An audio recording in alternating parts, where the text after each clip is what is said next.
ربنا ظلمنا أنفسنا وإن لم تغفر لنا وترحمنا لنكونن من الخاسرين ربنا فاغفر لنا ذنوبنا وكفر عنا سيئاتنا وتوفنا مع الأبرار رب ارحمهما كما ربياني صغيرا رب ارحمهما كما ربياني صغيرا রব্বুল আলামিন আল্লাহ কোন কোন শীতের মধ্যে ঐতিহাসিক খোলাপাড়াবাসীর উদ্যোগে আল্লাহ 49তম তাফসীর মাহফিলের আজকে তৃতীয় দিনের শেষ রজনীতে আল্লাহ গভীর রজনীতে মালিক রে আমরা কিছু সংখ্যক গুনাহগার বান্দা আল্লাহ তোমার আদালতের কাঠগড়ায় আসামির মতো দাঁড়াই ভিক্ষুকের মতো দুইখানা হাত বাড়াইছি এ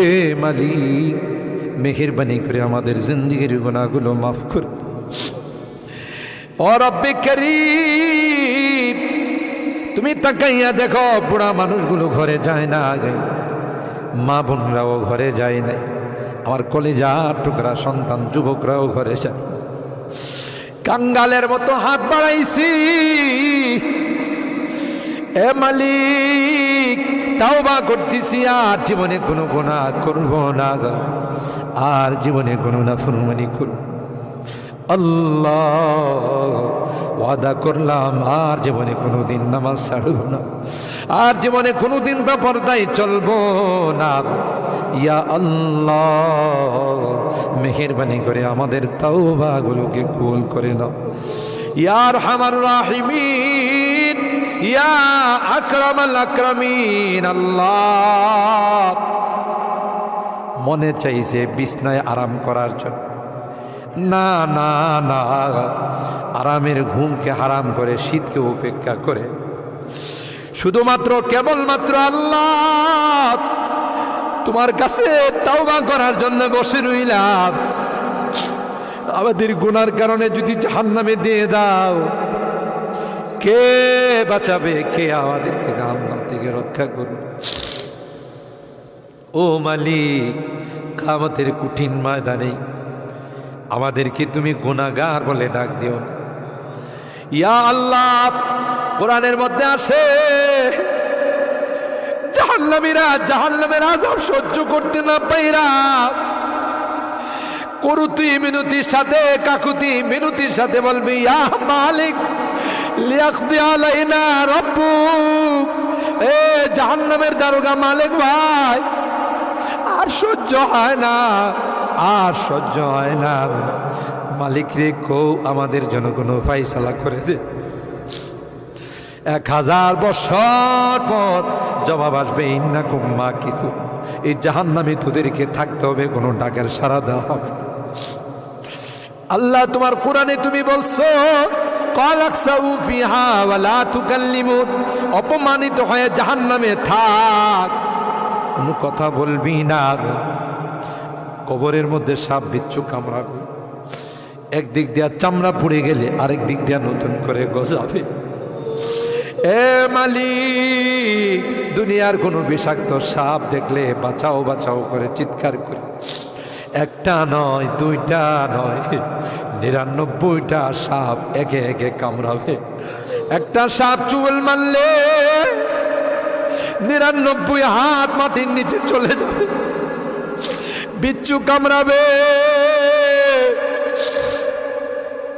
আমি চতুর্দিকে বলবো বাঁচাও বাঁচাও কেউ আমার কাছেও যাবে আমার ডাক কেউ শুনবে না আল্লাহ এই জন্যে আজকে চোখের পানিগুলো ছেড়ে কাঁদতেছি আল্লাহ তোমার নবী বলেছেন উম্মাত গুনাহ করে যদি আল্লাহর ভয়ে জাহান্নামের ভয়ে কবরের ভয়ে যদি চোখের পানি ফেলতে পারো রে আল্লাহ পাক তোমার চোখের পানি দিয়ে জাহান্নামের আযাবকে অফ করে দিবে এ মালিক এই বুড়া মানুষগুলো কান্দে পর্দার আড়ালের মা বোনরা কান্দে আল্লাহ আমার যুবকরা কান্দে আলেম ওলামারা কান্দে তুমি যদি মাফ না করো ক্ষমা না করো কার কাছে যাব কে আমাদেরকে মাফ করবে আমাদের তো দ্বিতীয় কোনো খোদা নাই যার কাছে গিয়ে মাফ চাবো আল্লাহ মেহেরবানি করে আমাদের তাওবাগুলোকে কবুল করে নাও ইয়া রাব্বাল আলামিন।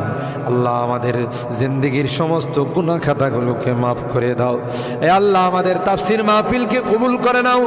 এই তাফসীর মাহফিল যে মুরব্বীরা শুরু করেছিলেন, অনেক মুরব্বীরা আমাদের মাঝে নাই, অন্ধকার কবরের বাসিন্দা হয়ে গেছে, আর কোনো দিন আমাদের তাফসীর মাহফিল আসবে না। কে জানে, কে জানে আমরা যারা বসা আছি আগামী বছর এই তাফসীর মাহফিলে আসবো না জমিনের নিচে চলে যাব।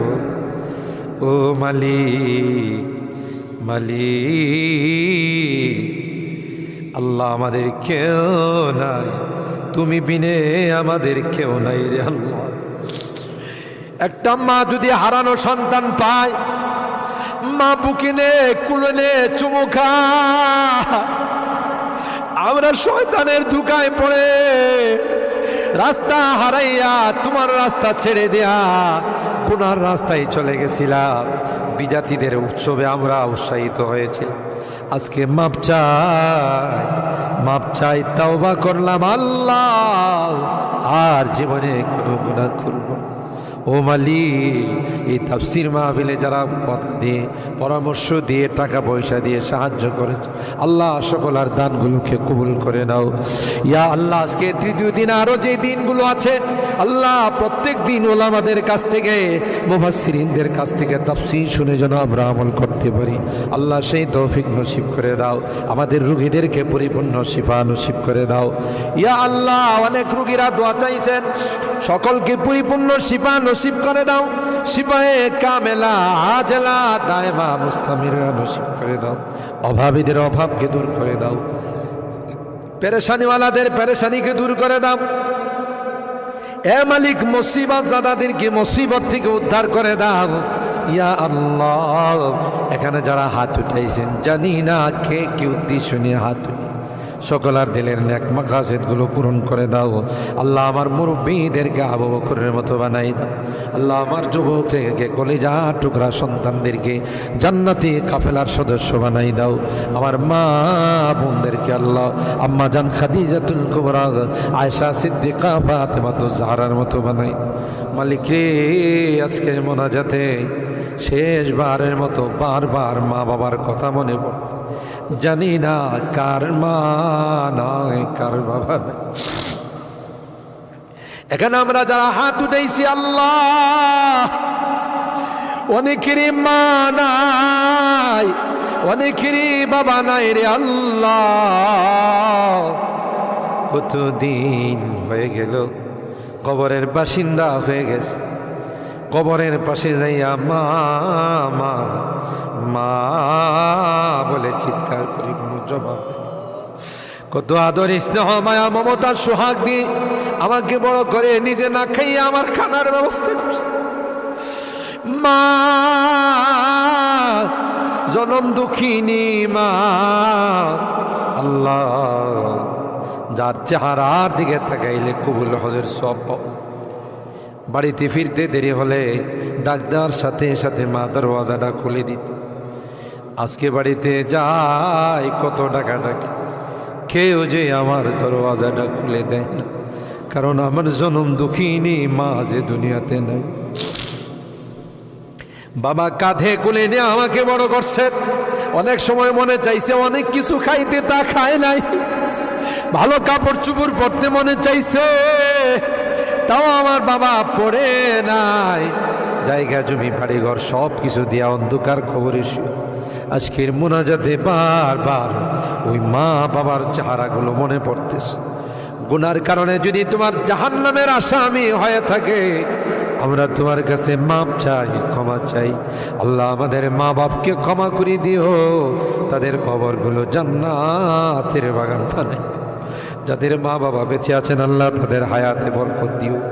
এ রব্বে করিম আল্লাহ, মুনাজাত শেষ করার পূর্বে একটি ফরিয়াদ, জানি না কোন দিন কার সঙ্গে মালাকুল মউতের দেখা হয়ে যাবে, কোন দিন মসজিদের মাইকে আমার নামটা ঘোষণা হয়ে যাবে, মসজিদের পালকিটা আমার ঘরের সামনে দাঁড়িয়ে যাবে। এটা তো এমন পালকি, এটাতে একবার যারা শুয়ে যায় জীবনে আর